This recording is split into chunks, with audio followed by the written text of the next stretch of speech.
हमने स्टार्ट किया हुआ था न्यूक्लिक एसिड्स को।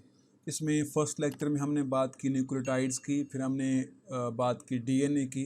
तो उसी सीरीज़ का आज थर्ड और लास्ट लेक्चर है और आज हम बात करने वाले हैं आरएनए के बारे में, जिसको आप बोलते हैं राइबो न्यूक्लिक एसिड। तो जो आरएनए है ये सिंगल स्ट्रैंडेड मॉलिक्यूल होता है। जिस तरह डीएनए था तो ये आपका डबल स्ट्रैंडेड था, इसके 2 धागे थे। लेकिन जो आरएनए है सिंगल स्ट्रैंडेड है, मतलब इसका एक धागा होता है। लेकिन सम टाइम यही एक धागा अपने ऊपर फोल्ड हो जाता है, फोल्ड बैक हो जाता है और एक डबल हेलिकल करैक्टर अपने अंदर डेवलप कर लेता है इस तरह से। अब ये ओवरऑल तो एक ही धागा है, कंप्लीट एक ही थ्रेड है, एक ही स्ट्रैंड है आरएनए का। लेकिन यहाँ पे इसके अंदर वो जो डबल हेलिक वाले करैक्टर्स हैं वो आपको नज़र आ रहे हैं। यहाँ पे न्यूक्लियोटाइड्स के अंदर बॉन्ड बने हुए हैं। अब ये जो बॉन्डिंग है ये उसी तरह से गुआनिन और साइटोसिन के दरमियान होगी और एडेनिन और यूरासिल के दरमियान होगी। अब डीएनए में यहाँ पे यूरासिल नहीं था, थायामीन था, लेकिन यहाँ पे क्या है, यूरासिल। और यहाँ पे 3 हाइड्रोजन बॉन्ड्स मौजूद होंगे जी और सी के दरमियान, और यू और ए के दरमियान यहाँ पे 2 हाइड्रोजन बॉन्ड्स मौजूद होंगे। जो आरएनए की सिंथेसिस है ये होती है आपके सेल के न्यूक्लियस के अंदर। ये पूरा आपका एक सेल है और ये उसका न्यूक्लियस आ गया। इस न्यूक्लियस के अंदर यहाँ पे ये आरएनए बन रहा है डीएनए से। अब ये साथ एम लिखा हुआ है, इसको आप छोड़ दें बस। जो भी आरएनए होगा, जिस तरह का भी आरएनए होगा, वो ट्रांसक्रिप्शन के अमल से डीएनए से बनेगा और वो बनेगा न्यूक्लियस के अंदर। न्यूक्लियस में बनने के बाद ये यहाँ से बाहर आएगा साइटोप्लाज्म में। ये बाहर सारा मटेरियल साइटोप्लाज्म है और वहाँ पे जो भी काम होगा उसका वो काम करेगा, ट्रांसलेशन वगैरह, what ever the function that will be. Next हम बात करते हैं आरएनए के टाइप्स की। सबसे पहले जो टाइप है इसकी वो उसको बोलते हैं आप मैसेंजर आरएनए, इसको डिनोट करते हैं स्मॉल एम आरएनए से।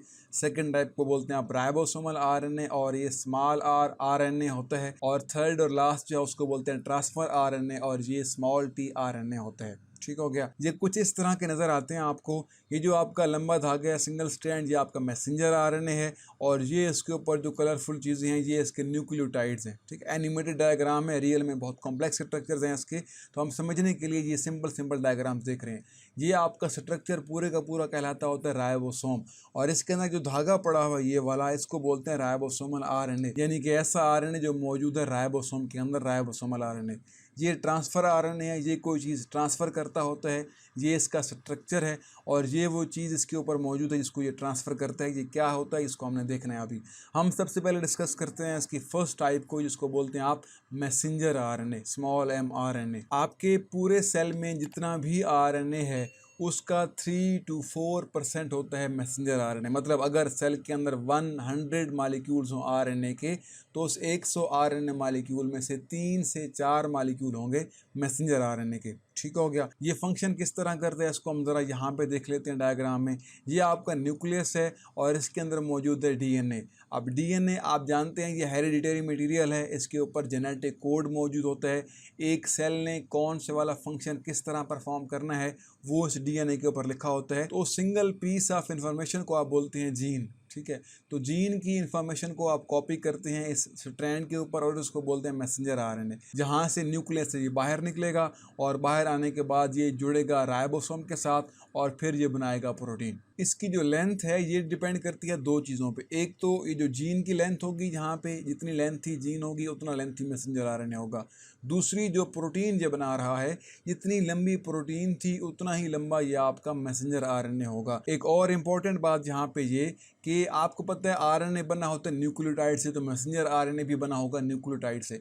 तो मैसेंजर आरएनए के अंदर जो 3 न्यूक्लियोटाइड्स होंगे वो एक ख़ास अमाइनो एसिड कोड करेंगे। मतलब एक अमाइनो एसिड के लिए आपके मैसेंजर आरएनए में 3 न्यूक्लियोटाइड्स का कोड होगा। ठीक है, तो अल्टीमेटली वो कोड ख़ास होगा तो अमाइनो एसिड भी ख़ास आएगा और एक ख़ास प्रोटीन बनेगी, स्पेसिफिक प्रोटीन बनेगी। तो अगर आपके पास एक ऐसी प्रोटीन हो जिसके अंदर 1000 अमाइनो एसिड हैं, तो उसका जो मैसेंजर आरएनए था उसमें कितने न्यूक्लियोटाइड्स होंगे?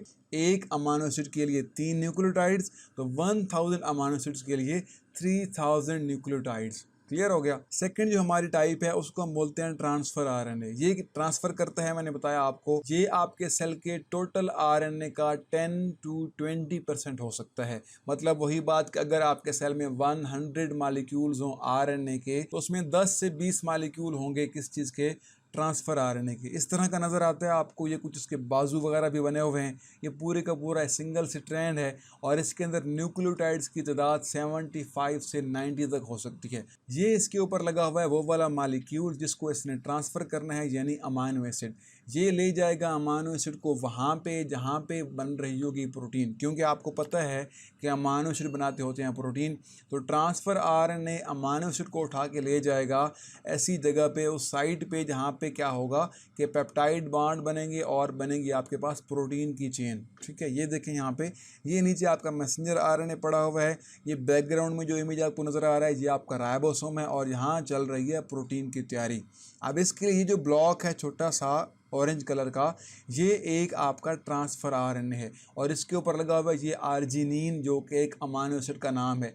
ये अमाइनो एसिड को उठा के यहाँ पे ले आया, यहाँ प्रोटीन बन रही थी और यहाँ पे फिर ये बॉन्ड डेवलप करेगा और इसका काम मुकम्मल होगा। इस तरह एक लंबी चेन डेवलप होगी जो प्रोटीन बनाएगी। प्रोटीन की तैयारी हमने अभी डिस्कस नहीं करनी, यहाँ पर सिर्फ इतनी सी बात है कि जहाँ प्रोटीन बन रही होगी वहाँ पर अमाइनो एसिड कौन लेके आएगा? ट्रांसफ़र आरएनए लेके आएगा। एक ख़ास अमाइनो एसिड के लिए एक ख़ास ट्रांसफ़र आरएनए होता है, मतलब एक ट्रांसफ़र आरएनए एक ख़ास तरह का अमाइनो एसिड लेके आएगा। तो चूंकि हमने पढ़ा था कि आपकी प्रोटीन्स के अंदर 20 अमाइनो एसिड अबंडेंटली यूज़ होते हैं, रिपीटेडली यूज़ होते हैं, फ्रिक्वेंटली यूज़ होते हैं। तो इसी तरह से आपकी उन 20 अमाइनो एसिड के लिए जो ट्रांसफ़र आरएनए है वो भी 20 डिफरेंट टाइप्स के होंगे। थर्ड हमारी टाइप है आरएनए की, जिसको हम बोलते हैं राइबोसोमल आरएनए, यानी स्मॉल आर आरएनए। ठीक है, ये कुछ इस तरह का मालिक्यूल है पूरा जिसको आप राइबोसोम बोल रहे हैं। तो इस राइबोसोम के अंदर मौजूद आरएनए को बोलते हैं राइबोसोमल आरएनए। इसकी कुछ खास बातें हम देख लेते हैं। फर्स्ट ऑफ ऑल ये कि ये आपके सेल का मोस्ट अबंडेंट और मोस्ट कॉमन आरएनए है। मतलब अगर आपके सेल के अंदर 100 मालिक्यूल हो आरएनए का, तो उसमें से 80 मालिक्यूल होंगे राइबोसोमल आरएनए के। ठीक हो गया, 80% of total cellular RNA is ribosomal RNA. Second जो इम्पोर्टेंट बात है इसकी वो ये है कि इस अमाउंट का फिर आगे 40 to 50% जो राइबोसोमल आरएनए है वो जुड़ता है प्रोटीन्स के साथ और बनाता है राइबोसोम।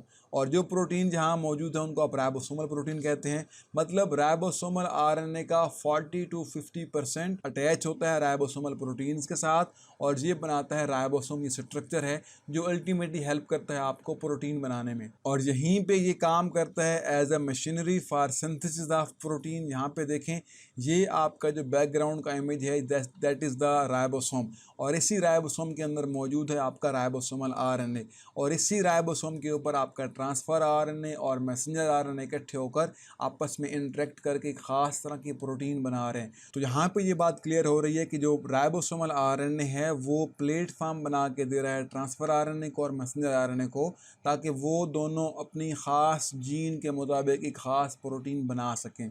सो होप सो कि ये सारी बातें क्लियर हो गई आपको। हमारा टॉपिक क्लियर हुआ, चैप्टर हमारा तकरीबन कंप्लीट हो गया। छोटा सा एक टॉपिक और है वो हम डिस्कस करेंगे, 2 मिनट का टॉपिक है वो हम अलग डिस्कस करेंगे। तो उम्मीद है कि चीज़ें आपको क्लियर हुई हैं, आपको टॉपिक समझ आई है, आपको इंशाल्लाह इससे हेल्प मिलेगी। So wish you good luck, thank you, अल्लाह हाफिज़।